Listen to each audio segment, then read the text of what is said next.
What happens when a man wakes up every morning? Willing to work, willing to fight, willing to provide. But there are no opportunities. There is no work. There is no breakthrough. There are no answers. What happens to the same man when he gets back in the evening and looks into the expectant eyes of his wife, his children, his parents? He sees the expectation that he would desperately want to meet, but he is unable to. Nobody talks about that man. Nobody talks about that pain. Nobody talks about that struggle. So today I want us to talk about something uncomfortable, because thousands of Kenyan men are going through this every single day and nobody's talking about it.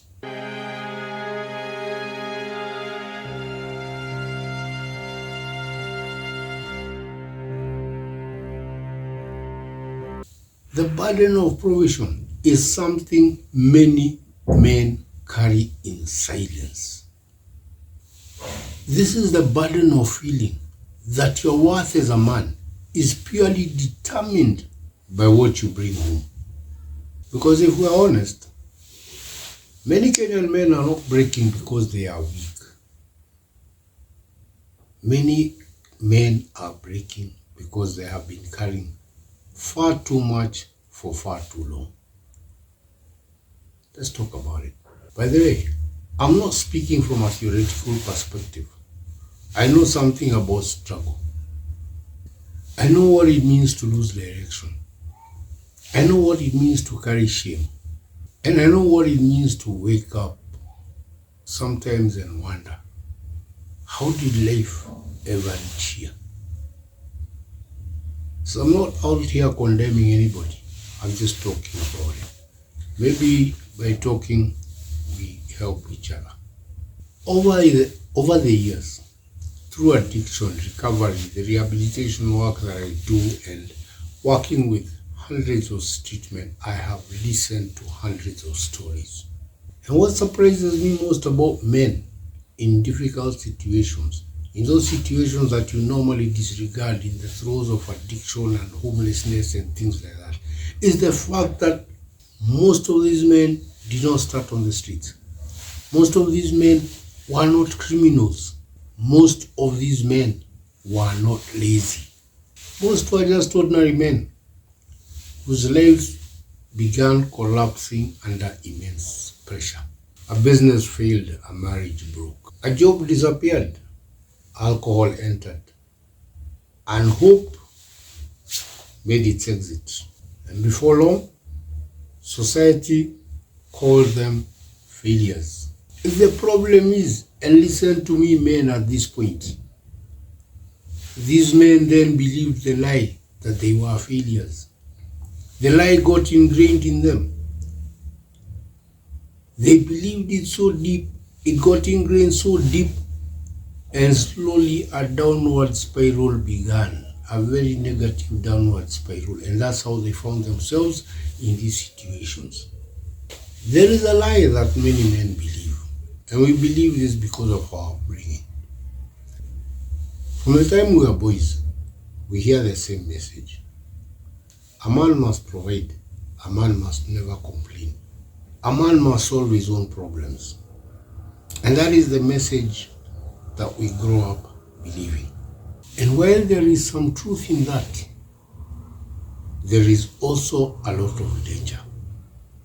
And the danger lies in the fact that many men then start to think that if they cannot provide, they have absolutely no value. Men, listen to me.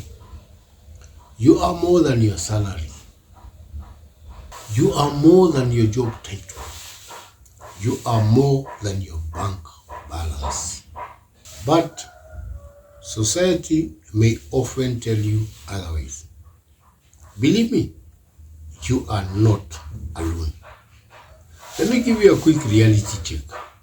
Across the country, there are many men struggling with rising living costs, unemployment, debt, and financial instability. There are many. Sio wewe peke yako. Many health professionals report that financial stress, anxiety, depression, and substance abuse are the things that are increasingly affecting men. Yet, many men continue to suffer in silence because they fear they will appear weak if they seek help or if they go and speak out about their problems. In the course of my work, I meet men who tell me, Solomon, I have not bought myself a new pair of clothes in the last several years because he never has anything left over for himself after providing for everybody else. Solomon, I avoid family gatherings because I cannot contribute when others are making a contribution. That shame starts settling in. Solomon, I don't have school fees and my children need it. I feel like I am failing everybody. Those are the thoughts that go on in the man's mind, and yet he will not speak to anybody about it because he does not want to appear weak. Now, the problem is that these are not just financial problems. These are emotional wounds. And a lot of men are getting these emotional wounds. And the problem with these emotional wounds is that they are invisible to the naked eye. The rest of society cannot see it. The man is just suffering in his own way. The rest of society is not seeing it, and he himself will not ask for help. We have to start talking somewhere. So to my brothers out there, if today you are struggling, I want you to hear this. First, you are not alone. Your value has not disappeared. Your dignity has not disappeared. Your future has not disappeared. You may have lost money. You may have lost opportunity. You may even have lost relationships. But you have not lost yourself. So don't let temporary situations convince you that your life is over. Stop suffering alone. Talk to someone, a pastor, a brother, a friend, a counselor. Look for a person that you can trust to open up to. Strength is not pretending that everything is fine. Talk to someone. The strongest men I have ever met were not the ones who never cried. The strongest men I have ever met were the men who simply refused to surrender. Men, you are carrying heavy burdens. You carry financial pressure, family pressure, societal pressure, and the expectation is that you will always be strong. But perhaps your greatest burden, your biggest burden, is that you believe nobody cares. It is not true. There are people who care. There are brothers like you who care. And you are not alone. I want every man listening to hear me clearly. Your life matters. Your story matters. Your struggle matters.